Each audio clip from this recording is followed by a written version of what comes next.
Assalamualaikum warahmatullahi wabarakatuh. Kami dari kelompok 1, mata kuliah apresiasi prosa, akan menjelaskan tentang cerita anak. Anggota kelompok kami yaitu yang pertama ada Miftah Asrurika, yang kedua ada Ristu Wahyu Setiawan, dan yang ketiga Eni Zarutul Fitri. Ciri-ciri cerita anak. Bacaan sastra untuk anak adalah bentuk karya sastra yang disusun untuk konsumsi anak. Bacaan sastra untuk anak dapat berupa puisi ataupun fiksi dengan kategori yang sangat luas. Dalam sastra anak muncul beragam atau variasi tema yang sesuai dengan dunia mereka. Adapun ciri-ciri bacaan cerita anak bila ditinjau dari beberapa segi antara lain: yang pertama, bentuk penyajian. Bacaan sastra untuk anak dari segi bentuk penyajian memiliki ciri-ciri tertentu dibandingkan dengan bentuk penyajian bacaan sastra untuk orang dewasa. Bentuk penyajian sastra anak-anak memperhatikan format buku, format huruf, variasi warna kertas, ukuran huruf, dan kekayaan gambar. Format buku sebaiknya disesuaikan dengan dunia anak-anak sehingga memberikan efek khusus dari kesan visual dari bentuk yang membadani seluruh buku itu. Penjilitan juga turut menentukan minat anak. Sebaiknya buku dijilid tebal sehingga tidak mudah rusak dan divariasikan dengan warna yang variatif yang memberikan efek visual yang menarik. Ukuran dan bentuk huruf hendaknya tidak terlalu kecil, tetapi juga tidak terlalu besar, sehingga tidak menyulitkan anak saat membaca. Ilustrasi gambar sebagai alat penceritaan harus mampu memberikan cerita lebih hidup, dan yang lebih penting harus menunjukkan adanya kesesuaian dengan cerita. Yang kedua, yaitu bahasa yang digunakan. Ditinjau dari bahasa, bacaan cerita anak sebaiknya memiliki ciri menggunakan bahasa yang sederhana atau mudah untuk dipahami. Penggunaan bahasa mempertimbangkan perkembangan bahasa anak, baik dari segi penguasaan struktur tata bahasa maupun dari segi kemampuan anak dalam memahaminya. Dalam cerita anak, bahasa yang digunakan harus mempertimbangkan penggunaan kosakata dan kalimat. Ini dimungkinkan karena dalam proses pemahaman dan penikmatnya, anak akan membaca teks melalui proses pemahaman yang diarahkan oleh dunia pengalamannya dan pengetahuannya. Dari segi kalimat, sebaiknya gunakan kalimat sederhana atau tidak terlalu panjang dan tidak banyak menggunakan pelesapan kata. Penggunaan bahasa sangat perlu diperhatikan kesesuaiannya, terutama dengan tingkat kemampuan membaca anak. Yang ketiga yaitu cara penuturan. Dari segi penuturan, ciri bacaan cerita anak diarahkan pada teknik penuturan cerita yang menunjukkan pada pemilihan kata, penggunaan gaya bahasa, teknik penggambaran tokoh, dan latar cerita. Dalam teknik penuturan, pemilihan kata dan gaya bahasa hendaknya disesuaikan dengan readiness anak, yaitu dengan menggunakan kata dan gaya bahasa yang konkret sesuai dengan perkembangan kognitif mereka dan mengacu pada pengertian yang tersurat.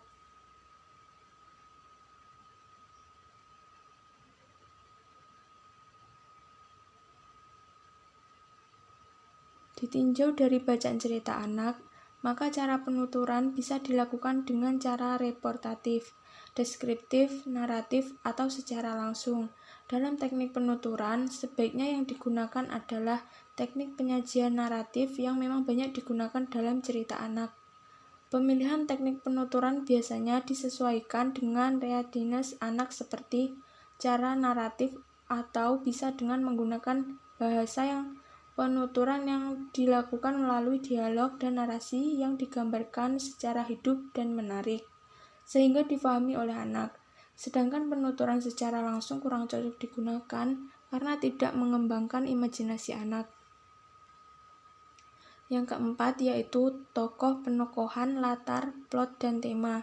Dari segi tokoh, bacaan cerita anak menampilkan tokoh yang jumlahnya tidak terlalu banyak atau tidak melebihi 6 pelaku. Maksudnya, agar tidak membingungkan anak dalam memahami alur cerita, yang tergambarkan lewat peristiwa yang ada. Dari segi alur atau plot, bacaan cerita anak mengandung plot yang bersifat linier dan berpusat pada satu cerita sehingga tidak membingungkan anak. Tema bacaan cerita anak biasanya sesuai dengan minat mereka, misalnya tentang keluarga, berteman, cerita misteri, petualangan, fantasi, cerita lucu, tentang hewan, tentang kepahlawanan, dan sebagainya. Point of view dalam cerita anak dipilih penutur dan disesuaikan dengan karakteristik gambaran peristiwanya. Selanjutnya saya akan menjelaskan materi bentuk-bentuk cerita anak. Resmini membagi jenis-jenis cerita anak menjadi 5, yaitu cerita bergambar, cerita rakyat, cerita fantasi, fiksi ilmu pengetahuan, dan cerita sejarah. Yang pertama adalah cerita bergambar yang dibagi lagi menjadi buku cerita bergambar dan media ilustrasi sebagai wahana penceritaan. Yang pertama, buku cerita bergambar tanpa kata. Dalam buku cerita bergambar tanpa kata ini lebih menekankan kepada penggunaan media gambar sebagai sarana pengembangan cerita. Gambar itulah yang kemudian akan memberikan pemahaman tentang penokohan, termasuk juga setting, serta mengembangkan plot cerita itu. Dalam buku cerita bergambar tanpa kata ini, kualitas gambar sangat menentukan terhadap kualitas sebuah cerita. Yang kedua, media ilustrasi sebagai wahana penceritaan atau lebih dikenal dengan buku berilustrasi. Buku berilustrasi ini biasanya diperuntukkan kepada pembaca dengan pemahaman membaca atau kemampuan membaca tingkat lanjut atau kepada anak-anak yang sudah berusia dewasa. Yang selanjutnya adalah cerita rakyat. Cerita rakyat sendiri merupakan cerita yang diwariskan secara lisan turun-temurun dari generasi ke generasi yang berkembang di masyarakat. Cerita rakyat meliputi fabel, legenda, dan mitos. Fabel merupakan cerita yang mengangkat kehidupan binatang sebagai bahan cerita utamanya. Di tempat kita, tokoh kancil atau dikenal dengan cerita si kancil sangatlah terkenal. Kemudian di Sunda ada cerita kura-kura dan kera. Di Toraja juga ada nyuk monyet hantu, dan di Bali juga ada cerita fabel ayam hitam. Selanjutnya adalah legenda. Legenda merupakan dongeng yang diciptakan masyarakat yang berhubungan dengan keadaan alam dan sebuah daerah. Contoh dongeng yaitu yang terkenal di Indonesia seperti legenda Gunung Tangkuban Perahu. Yang ketiga, mitos. Mitos dapat diartikan sebagai cerita-cerita anonim mengenai asal-muasal semesta dan nasib sebagai tujuan hidup. Dalam dunia sastra, mitos dapat diartikan sebagai dongeng yang menceritakan makhluk halus, setan, hantu, maupun dewa-dewi. Yang ketiga, cerita fantasi. Cerita fantasi adalah cerita yang dibuat berdasarkan produk imajinasi seseorang seakan ada dalam kehidupan sehari-hari, tetapi kenyataannya hanya dalam impian. Impian-impian dalam fantasi mengungkapkan wawasan baru dalam dunia kenyataan. Stewik menguraikan jenis-jenis fantasi antara lain. Yang pertama, fantasi sederhana untuk anak-anak kelas awal. 2. Dongeng rakyat. 3. Cerita binatang dengan kemampuan khusus. 4. Ciptaan yang aneh. 5. Cerita manusia dengan kemampuan tertentu. 6. Cerita boneka mainan. 7. Cerita tentang benda goib. 8. Cerita petualangan. Serta 9. Cerita tentang kekuatan jahat atau kekuatan goib. Yang keempat, fiksi ilmu pengetahuan. Fiksi ilmu pengetahuan adalah suatu bentuk fantasi berdasarkan bentuk hipotesis tentang ramalan yang masuk akal. Alur, tema, dan latarnya secara imajinatif didasarkan pada pengetahuan, teori, dan spekulasi ilmiah. Misalnya, cerita tentang perjalanan luar angkasa, bertualangan di planet lain, dan sebagainya. Batas antara dunia fantasi dan fiksi ilmu pengetahuan sulit dilogiskan, khususnya pada literatur anak-anak. Dan yang kelima, yang terakhir, adalah cerita sejarah. Istilah cerita sejarah secara sederhana dideskripsikan sebagai cerita rekaan yang timbul di suatu masa lalu atau masa yang lampau. Secara sederhana, yang dimaksud dengan cerita sejarah adalah cerita rekaan yang timbul di suatu masa yang lalu. Setting waktunya adalah masa yang lampau. Dalam cerita sejarah, pengarangnya berusaha membawa para pembaca mundur ke puluhan tahun yang silam dan memasuki gaya hidup yang berbeda dengan waktu sekarang. Contohnya dalam cerita Bandung Lautan Api. Selanjutnya, materi tentang pengarang cerita anak. Di Indonesia, para pengarang cerita anak antara lain Toha Muchtar, Mansur Samin, Titi Said, Esi Suwojo, Ajan Triwahyono, Nimas Heming, Slamet Mansuri, Ayu Widuri, Dian Pratiwi, Hero Soekarto, Radar Pancadahana, Toti Mohlin, Arif Maulana, Soekardi, Tetet Cahyati, Dorati Rosa Herliani, dan masih banyak lagi. Yang pertama, Toha Muchtar. Beliau merupakan pengarang cerita anak, kelahiran Kediri 17 September 1926.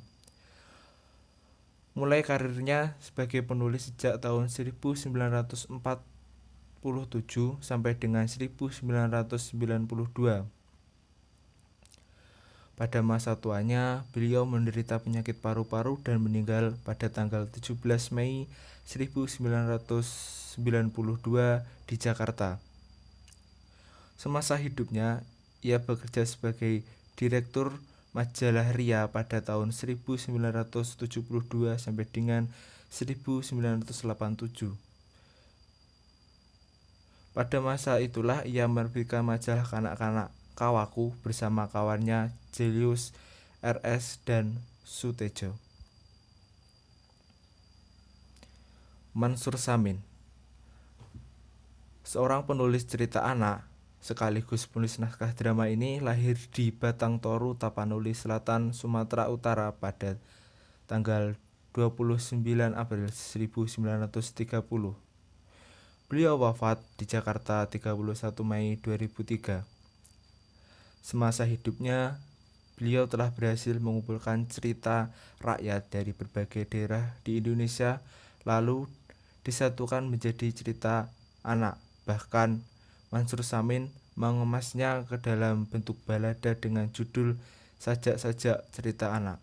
Pada tahun 2001, Mansur Samin mendapatkan penghargaan Adikarya IKAPI sebagai pengarang pemenang pertama buku bacaan anak. Titi Said termasuk penulis cerpen dari kalangan wanita yang sangat produktif. Beliau lahir di Bojonegoro, Jawa Timur pada tanggal 11 Juli 1935. Beberapa judul cerpen karyanya ialah Hidup dalam Pertempuran, Orang-orang Buangan, Daerah Perbatasan, Kawin, Buku Harian Seorang Gila, Dokter Tanti, Maira, Di Atas Bumi, Angin Daun Cemara, Menanti Putusan Hakim, Kepongor, dan Kelimutu. Baik, untuk selanjutnya, perkenalkan, nama saya Eni Zaratul Fitri. Di sini saya akan menjelaskan tentang kemunculan dan juga perkembangan dari cerita anak. Sejarah cerita anak itu tidak dapat dilepaskan dari munculnya sastra anak di dunia. Cerita anak mempunyai keunikan dan kekhasannya yang menjadi perekat antar bangsa. Tidak heran apabila terkadang antar cerita anak di dunia itu mempunyai kesamaan dan juga kemiripan. Hal ini dipengaruhi adanya proses dialektika budaya yang melahirkan tema-tema baik di dunia timur maupun barat sehingga mempunyai kemiripan dan juga kesamaan. Contohnya yaitu Pancatantra yang berisi tentang cerita binatang dari peradaban Hindu di India yang disebut sebagai tonggak sejarah cerita anak di dunia. Cerita yang disampaikan dengan lisan yaitu kisah-kisah sedih, berani, dan juga fantasi. Sejak zaman prasejarah, cerita anak berkembang di kalangan masyarakat yang dibuktikan dengan dikenalnya cerita Putri Salju, Cinderella, dan lainnya. Kisah ini bermula dari cerita lisan yang disampaikan oleh orang dewasa terhadap anaknya yang digunakan sebagai penghantar tidur. Kemudian pada abad ke-15 dan 16, anak mulai diperkenalkan pada buku sastra yang pertama. Dengan hadirnya Hornbook yang terbuat dari kayu serta ditempeli perkamen yang berisi alfabet dan juga vokal, buku-buku mengenai kisah peri dan juga petualangan. Awal sejarah penulisan sastra anak di Indonesia itu belum pasti. Akan tetapi, cerita anak di Indonesia itu terdapat dua fase. Yang pertama ada cerita anak klasik pada zaman Balai Pustaka, dan yang kedua ada cerita-cerita modern. Yang pertama yaitu cerita anak pada zaman Balai Pustaka. Penulisan cerita anak pada angkatan Balai Pustaka itu bermula pada 22 September 1917 bersamaan dengan awal berdirinya penerbitan Balai Pustaka oleh pemerintahan Hindia Belanda. Pada saat itu, Balai Pustaka dipimpin oleh Kasuma Sutan Pamuntjak yang mengupayakan program bacaan anak-anak dan remaja. Sejak saat itulah buku cerita anak dan bacaan menjadi ikon andalan Balai Pustaka. Yang kedua yaitu berkaitan tentang cerita-cerita modern. Cerita anak dan buku anak modern itu mulai berkembang di akhir tahun 1990-an, ditandai dengan munculnya motif cerita yang lebih beragam. Tokoh yang memelopori buku bacaan dan cerita modern yaitu Murti Bunanta. Dia mendirikan yayasan kelompok pecinta bacaan anak, yaitu dengan menghimpun penerbit, pengarang, dan juga pendongeng sastra anak di Indonesia. Perkembangan sastra anak saat ini seakan-akan tidak ada nilainya. Padahal, sastra memiliki kontribusi yang besar terhadap kemajuan peradaban umat manusia, yaitu dengan perkembangan emosional anak, intelektual, imajinasi, rasa sosial, membangun kreativitas anak. Sastra anak mempunyai peran penting dalam membangun sumber daya manusia sejak dini, yaitu menghasilkan sumber daya manusia masa depan yang kualitasnya itu lebih baik dengan menggunakan sastra anak. Sastra dapat dijadikan sebagai media untuk mendidik dan juga mengajarkan nilai kehidupan melalui sastra. Mungkin itulah penjelasan dari kelompok kami. Mohon maaf apabila masih banyak kesalahan. Wassalamualaikum warahmatullahi wabarakatuh.